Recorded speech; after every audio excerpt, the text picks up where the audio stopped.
Spider-Man! To not be confused with Spider-Man. Huh. Because it was so smart to name this game exactly as the other one on the PS1, now it wasn't.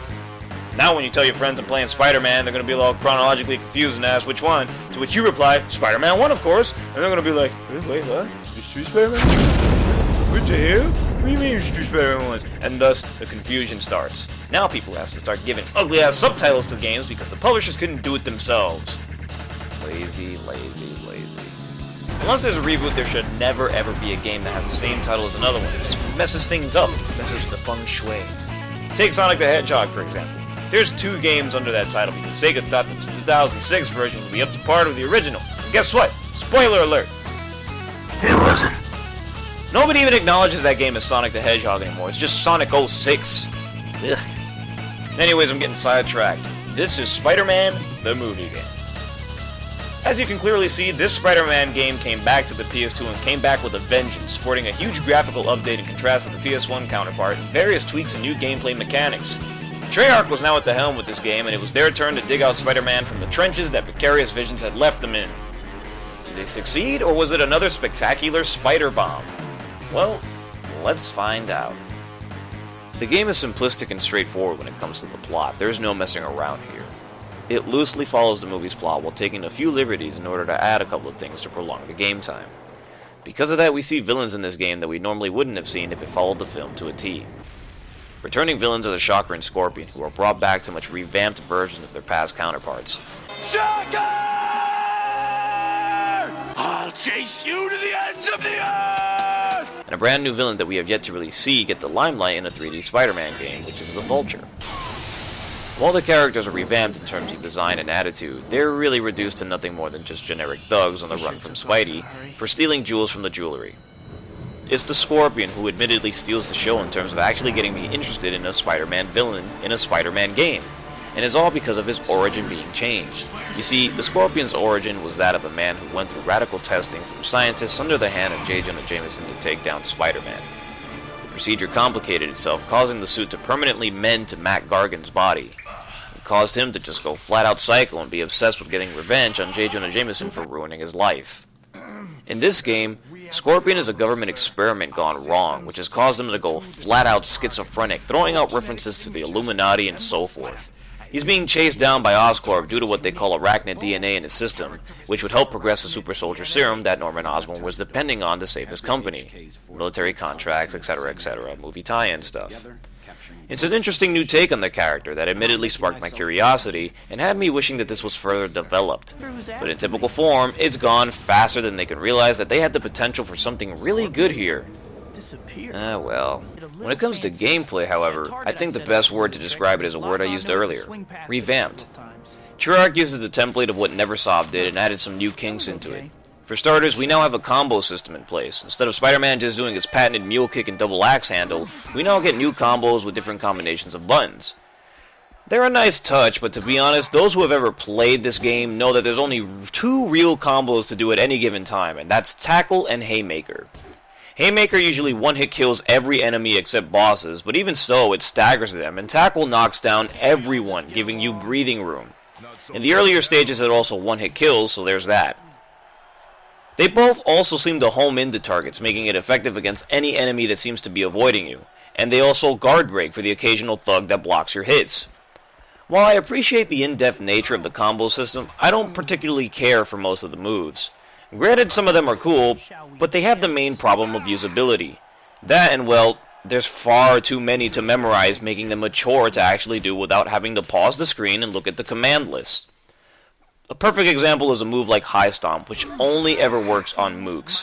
If you dare try it on a robot, or even a blocking enemy for that matter, you're just asking to be socked in the face for being a fool. Tackle and Haymaker away. In terms of level design, we see a lot of familiar territory. We have access to some city levels which again are just grid-like environments, which you can actually see the ground this time. But like in past games, if you tread too closely to the ground, you'll die a horrible death. You also have mandatory sewer levels and also secret laboratory stages, which just seem to be in every single Spider-Man game ever. It's seriously a freaking trend. The game plays it safe, but perhaps too safe. The game starts to feel very formulaic and somewhat even too familiar to the first PS1 game after the Shocker encounter. You start realizing that you're pretty much just doing the same thing, even if the levels themselves try to mask it as something different. You're just playing cat and mouse with the villains until the final encounter with them. Usually games can get away with this formulaic style if the game's plot is somewhat intriguing or complacent, but because this game has little to no plot, it's really hard to not notice. And can be certainly tedious in some regards. But don't get me wrong, the game still manages to be fun in what it does. And can be challenging in certain aspects. If it had just changed up the routine, this game could have been something way more better than what it ended up being. But, like I said, I think Treyarch was just trying to play it safe with Spidey. In terms of graphics, this game looks 10 times better than it ever did compared to the past games leading up to that point. The game's pre-rendered cinematics also looked absolutely great at the time, as Blur always does a good job with pre-rendered cinematics. But as far as the in-game models go, they're really good for what could be done at the time. Well, for the main characters involved with the game, including villains and Spider-Man.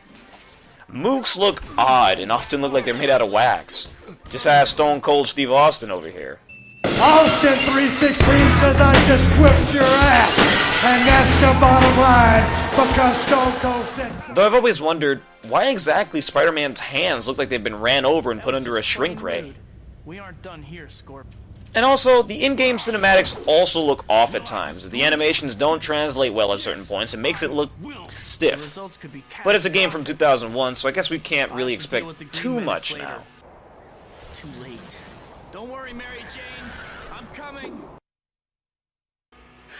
Voice acting, for the most part, is okay.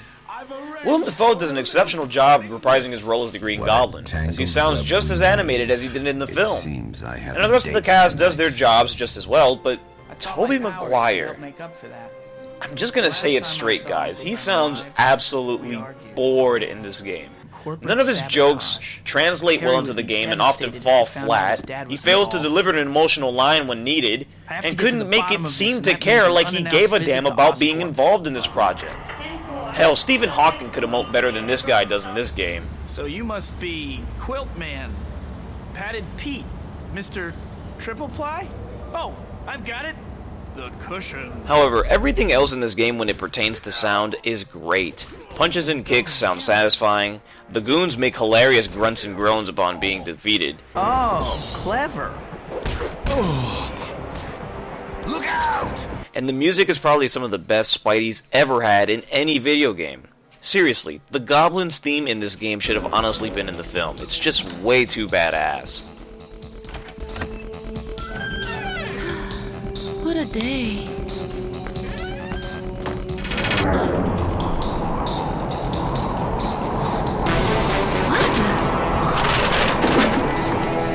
Tough day at the office. All that aside, it's really hard to talk about this game, because it's just nothing more than a technically enhanced version of Spider-Man 2000, without most of the charm, and I've already expressed most of my thoughts on it. It's still a half-decent game though, and unlike games of today, it's actually packed to the rim with extra content such as unlockable costumes, and even extra game modes that can be obtained in the training menu of the game, such as bowling, which, believe it or not, it's actually a really fun party game.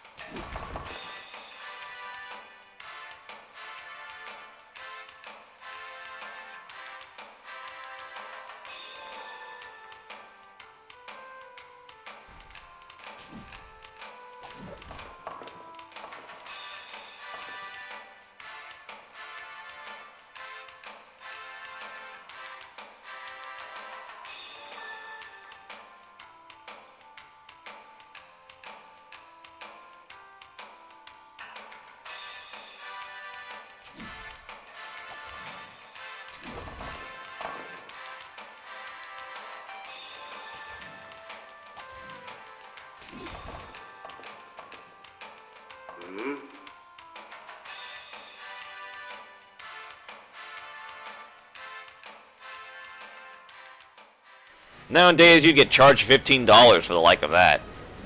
The game just suffers from being a one-track note at times, having you do the same things over and over again. It can have some pacing issues, primarily at the end of the game, where it just feels like it was just rushed just to get everything out of the way. It can also be awkward at times in the control department, where Spider-Man doesn't actually go in the direction you want him to, despite you holding down the direction you want him to go. And of course, there's the obvious camera issues which have plagued Spider-Man games since the dawn of time. Overall, it's a decent and fun game, and I'd recommend trying it out if you're curious enough. It's definitely cheap enough now at the point that you can get it for a steal, and if you love Spidey, you owe it to yourself to play this game, because what would come next is something you'll never ever forget. And this was the game that helped launch it.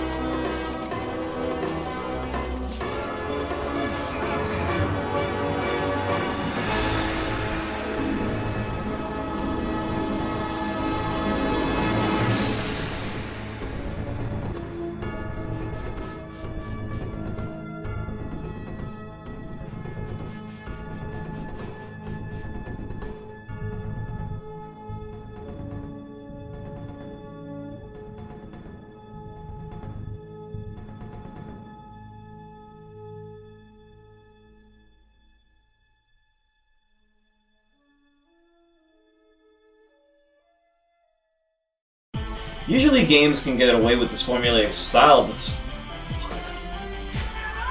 You had to look. Wow. usually games can get away with this formulaic style of combat. We'll do it live. We'll do it live. No. No. Stop.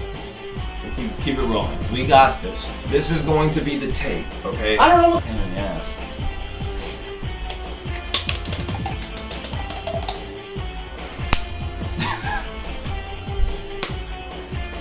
And 3, 2, 1, action! If only Treyarch had chose to just change up the pace a little bit and do something different, this game could have been something better than what it was. But, like I said, Treyarch just wanted to keep it cool. Fuck! That was so good! Ah!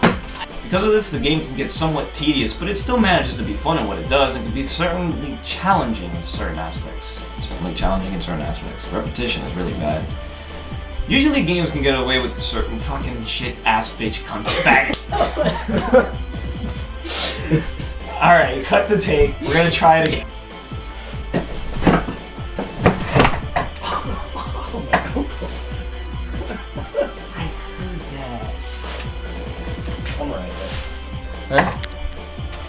Yeah.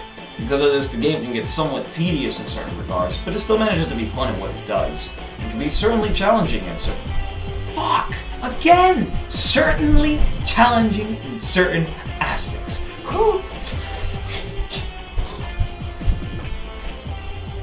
We all made it.